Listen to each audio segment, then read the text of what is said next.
Bonjour et bonsoir à vous tous. Je suis votre frère Kalonji Wamulumba. Et Père Kalonji Wamulumba, nous parlons du changement des mentalités et de l'éveil de la conscience patriotique.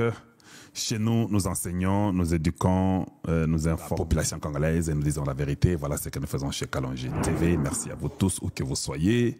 Vous pouvez aimer et partager notre vidéo à beaucoup d'autres personnes. C'est ce que je peux vous demander pour l'instant. Et nous avons un numéro WhatsApp, le plus 1 720 288 0017. Donc, un message de moins de 2 minutes, un audio, et nous assister.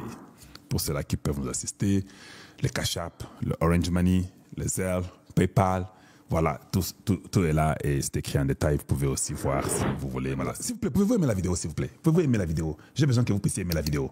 Or, quand vous êtes président, c'est votre souhait, votre désir, votre vision qui est une sémence qui doit être acceptée par tous vos conseillers et par tous les peuples. C'est comme ça. Mais si votre vision est doutée par quelqu'un, tu donnes un mot d'ordre, on ne respecte pas le mot d'ordre, cette personne qui ne respecte là doit être chassée. Parce que Vachi, cette femme-là, a été chassée. Et le roi a été obligé d'épouser une autre femme. C'est pour dire que si Tshisekedi donne un mot d'ordre à un conseiller, à un ministre, à un député, à un sénateur, l'ordre est refusé, Tshisekedi est obligé de chasser la personne. Je ne sais pas si vous comprenez. Tshisekedi est obligé de chasser la personne. Je suis dans l'émission. Ça doit être ainsi.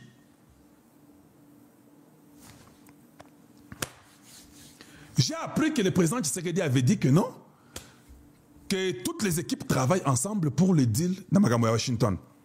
J'ai appris que quelqu'un a dit à Tshisekedi que non, Ngazaki Mutwali Bosso, Ngaïnde Borwanze Ngaï, Mutwana Aboyi Kondima, au président à lobby. La personne là, c'est qui? C'est encore Patrick Lwabeya. Moi, je dois dire la vérité, je ne dois pas cacher. Et ce qui est grave, Patrick Lwabeya a quitté Washington, je crois, hier.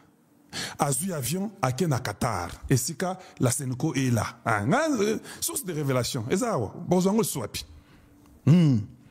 À Kenya, Sika, Senko, basan à Qatar, Lwabeya a voyagé. Lwabeya a ébissé Bango, que boss Langana, Koya dans 10 jours. Donc, aujourd'hui, nous sommes le 40e, le 29 avril. Donc, on va attendre le 9 mai.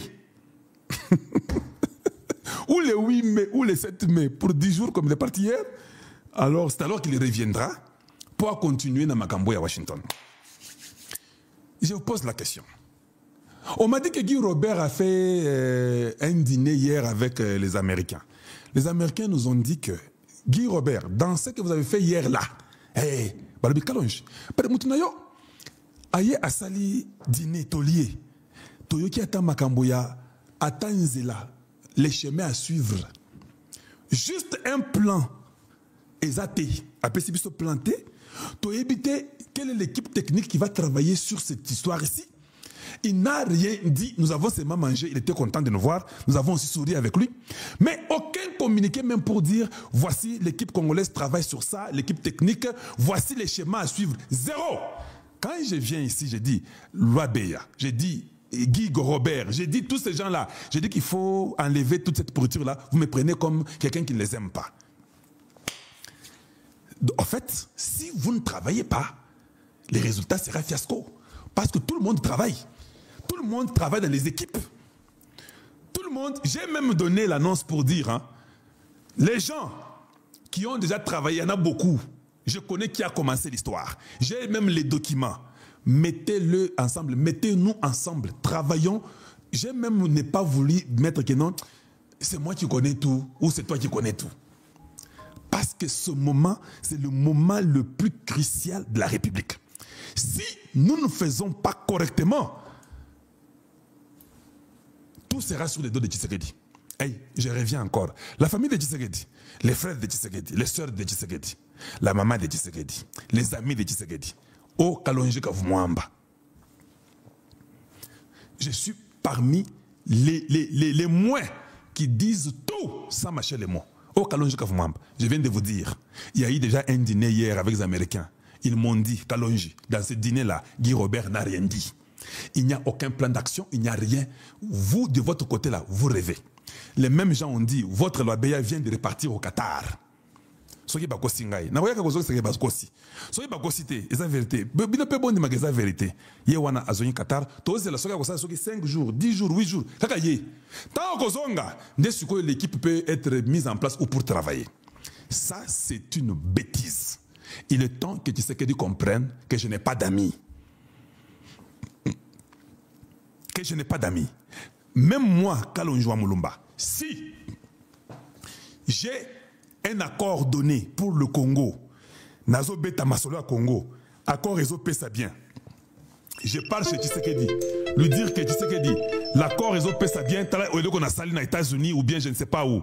Si moi, je le fais, je vous dis ceci, si je le fais,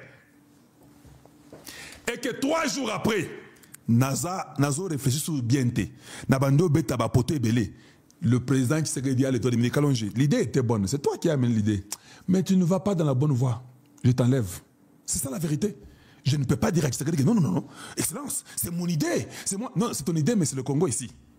Si tu n'es pas bon et que peut-être tu as volé l'idée de quelqu'un, il faut reconnaître et nous devons move on le plus vite possible. Je ne sais pas si vous me saisissez. C'est un peu long, mais je ne peux pas mettre tout. Je vais seulement aller rapidement sur l'accord que Tshisekedi est en train de parler. Et peut-être là, c'est ce qu'on va faire. Allez, voilà, je peux peut-être mettre ici pour tout le monde. Suivons un peu, suivons. Je suis parti directement sur RTNC. J'ai pris ça pour vous parce que c'est comme ça que j'aime faire pour ne pas aller chez les autres personnes. Je pars seulement à la source. Suivons un peu rapidement ce que Tshisekedi va dire ici. Oui, donc pour répondre à vos questions, M. Jacques Kini, je dirais d'abord pour commencer que je suis panafricaniste dans l'âme. Et donc moi, quand 2 nations africaines se rapprochent, c'est pour moi toujours du pain béni. Je suis un fervent activiste de la cause de la zone de libre-échange continentale. Et je suis convaincu que le jour où l'Afrique deviendra vraiment cette zone de libre-échange, on parlera de nous autrement. Je pense que cette réponse de Tshisekedi, il est en train d'insinuer, ça c'est moi, c'est mon analyse, que si la paix est rentrée au Congo et que tout allait bien, il ne voit pas pourquoi le Congo peut continuer à avoir des relations de libre-échange avec le Rwanda, l'Ouganda, le Kenya, la Tanzanie, Sud-Soudan, tout ça, parce que ce sont les frontaliers naturels. C'est ce que moi, je comprends. C'est la réponse là. Ouais. Pour dire que non, s'il y a la paix chez nous et que le Congo a sa sécurité et que tout va bien, s'il y a une coopération entre nous et le Rwanda, pourquoi pas? Mais il parle ça avec les gens du Guinée. Mais c'est ça que moi, je saisis. Il est en train de parler avec Oumaro Sissoko. Ah, c'est Sissoko. C'est le président de Guinée-Bissau, je crois. C'est ce que moi j'ai pigé là. Je crois qu'il est en train de répondre différemment, en train de dire seulement aux gens que non, si tout va bien et qu'il y a la paix au Congo, moi je suis panafricaniste, je ne vais pas punir le Rwanda comme vous croyez, je laisserai qu'il y ait une libre échange. Mais bon, moi je ne crois pas comme ça. Moi je crois qu'il faut punir le Rwanda. Ça c'est mon point de vue. Mais on continue, suivons un peu. Évidemment, il faut qu'on se débarrasse de certaines tares comme celles que nous connaissons, avec des pays qui se comportent encore comme dans les années 60, lors de nos indépendances, où on voyait les choses qu'en termes de guerre, en termes d'invasion, de déstabilisation des pays voisins et autres. Là, vous avez compris pourquoi j'avais dit ça. Parce qu'après, il dit, il faut qu'on se débarrasse de cette histoire-là. Au fait, il dit qu'il faut qu'on se débarrasse des dictateurs. Cela veut dire, si vous comprenez bien, cet homme ici, c'est que quand son temps finit pour le pouvoir, il partira. Parce qu'il dit qu'il faut qu'on se débarrasse de cette mentalité-là. Il y a Kala, il y a indépendance, où nous avons des dictateurs, les gens qui se battent, que celui qui est fort, il va manger l'autre. Lui ne veut pas ça. C'est ça que je comprends. Ça, ce n'est que mon point de vue. En même temps, il parle des problèmes de guerre et consorts. C'est pour dire que s'il n'y a pas de problème de guerre, il n'y a pas question de dictateur.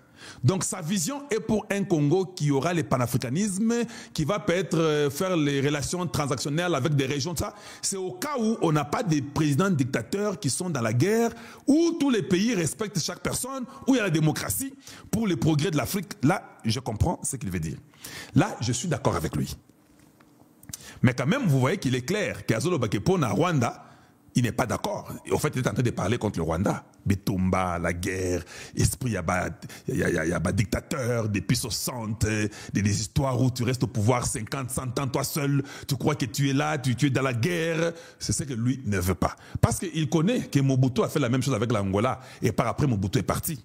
Il connaît que Kagame a fait ça avec le Congo. Par après, Kagame va partir. Il connaît que Museveni a fait la même chose avec le Congo. Et après, Museveni va partir. Donc lui est en train de prôner pour la paix. Donc c'est un président qui aime la paix, qui aura peut-être aussi un prix Nobel de la paix comme Donald Trump. Parce que quand on va proclamer les prix Nobel de la paix cette fois-ci, je suis sûr que c'est Donald Trump et Félix Tshisekedi qui vont l'emporter.